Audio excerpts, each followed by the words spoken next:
Alors, enchanté, Monsieur Gans, ça fait des années que je rêve de vous rencontrer. Donc déjà, je suis là, pardon, en haut. En haut. Donc déjà, merci pour Crying Freeman, Le Pacte des loups et Achat Vidéo.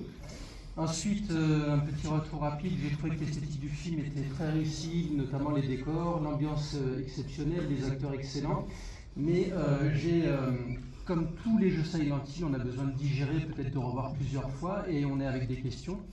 Et pour le premier film, on était plus dans une réappropriation que dans une adaptation pure. Vous avez changé beaucoup de choses, comme Harry Mason qui devenait Rose da Silva, etc. Pour ce deuxième film, on voit qu'il y a aussi beaucoup de choix scénaristiques qui sont très différents du jeu. Notamment le fait de faire de Laura et Angela des parts de la personnalité de Mary. Donc ça, c'est un très très gros changement.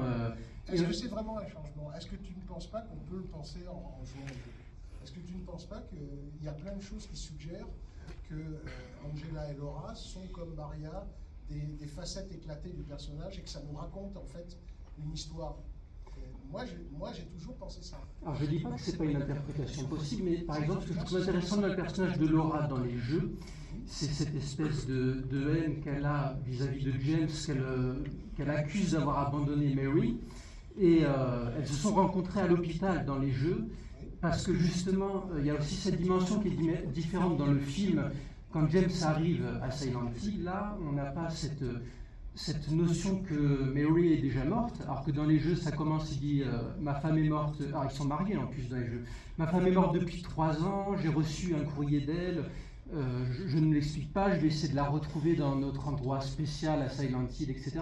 Donc déjà, il y a cette première dimension qui est très différente et qui induit un mystère qui se déroule en dissymétrie par rapport au jeu, puisque là, on apprend au fur et à mesure qu'elle est morte par le personnage de la psychologue qui n'existe pas dans les jeux.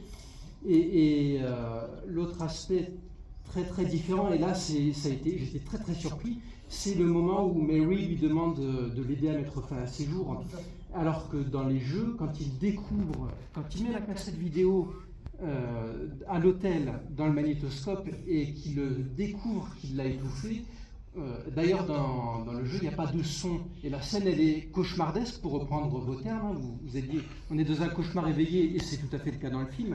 Quand on voit la vidéo dans le jeu, c'est un cauchemar, parce qu'on se dit, ce personnage de James que j'ai découvert pendant tout le jeu, que j'ai suivi, j'avais envie qu'il retrouve sa femme.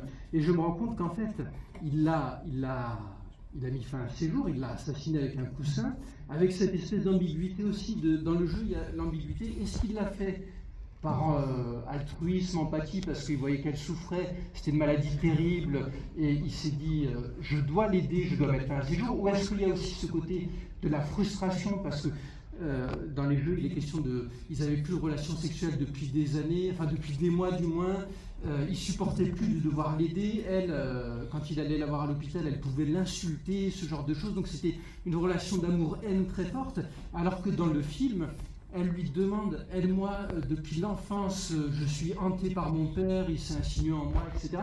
Ça change complètement la dynamique, et c'est quelque chose qui à la fois est intéressant, et pour ma part, à la fois fan de votre cinéma et fan des jeux, je pense que c'est quelque chose que je vais avoir besoin de digérer et qui va demander du temps. Je comprends, mais en fait, si tu veux, j'ai raconté l'histoire sous un angle qui est essentiellement l'angle romantique noir.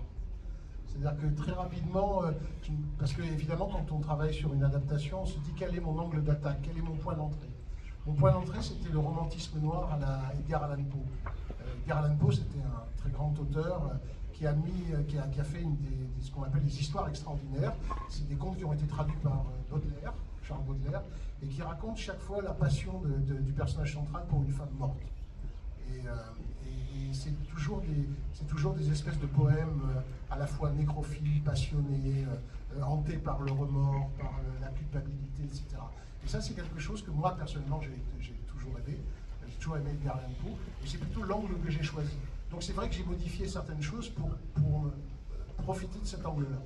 Et pour faire, par exemple, le fait qu'elle lui demande de la tuer, pour moi, renforce en fait l'amour fou de James pour elle. C'est-à-dire qu'il est capable, dans son amour, d'aller jusque-là, quoi. Alors que dans le jeu, c'est extrêmement ambigu. On se demande si c'est pas un psychopathe. Et le problème, c'est que je me suis dit, évidemment, mon cœur a balancé parce que la scène dans le jeu est très forte.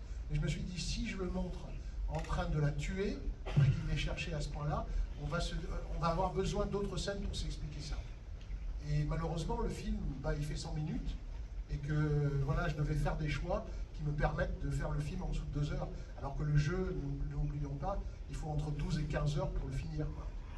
C'est pas du tout le même exercice.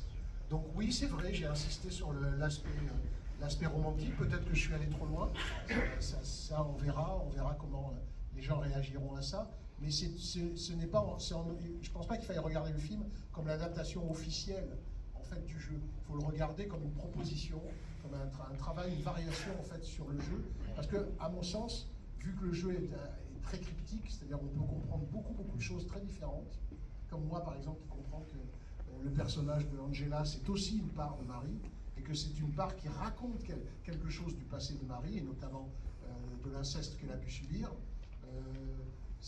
Voilà, c'est-à-dire que pour moi, il y a autant d'interprétations qu'il y a presque de joueurs, quoi. Chacun, d'ailleurs, quand on va sur les forums et qu'on s'amuse à regarder les forums de joueurs, on s'aperçoit que personne ne semble avoir compris la même histoire. Mais c'est pas un problème non plus. C'est pas parce que le jeu est confus, non, le jeu n'est pas confus. Et simplement, il laisse des portes ouvertes. Et moi, personnellement, j'ai emprunté certaines de ces portes et pas d'autres. Mais j'étais obligé. Le travail de scénarisation d'un film, c'est pas le même que dans un jeu, et on n'entre pas dans un film comme on entre dans un jeu. Il fallait par exemple que je définisse... c'était impossible pour moi de ne pas montrer Marie. Marie n'existe quasiment pas dans le jeu. Elle arrive à la fin sous la forme de cette cassette, etc. Alors que moi, s'il n'y avait pas Marie, il n'y aurait pas de film. Ça aurait été bizarre si par exemple je ne définissais pas quel était le métier du personnage central. J'ai choisi d'en faire un peintre parce que ça accentue pour moi son aspect obsessionnel. Seul un artiste peut à ce point, je veux dire, avoir l'envie toujours de peindre le même sujet. Et je pense aussi que l'hallucination qu'il a créée sous la forme de Silent Hill démontre aussi son fort pouvoir artistique. Et ça après, c'est des explications que je me raconte, et puis après, je les propose au public. Et il y a évidemment le public qui n'a pas joué au jeu, qui va interpréter l'histoire aussi à sa façon. Puis il y a le public, évidemment, qui a joué au jeu, qui va dire « Ouais, ça c'est pas mal, c'est intéressant, ah non, ça j'aime moins, etc. » Et ça fait partie du jeu. Quand tu vas sur les forums et tu vois les mecs se déchirer littéralement sur les diverses interprétations, voilà. Mais ça a fait la réputation du jeu. Ça a fait son génie aussi. Vous avez une deuxième question sur votre...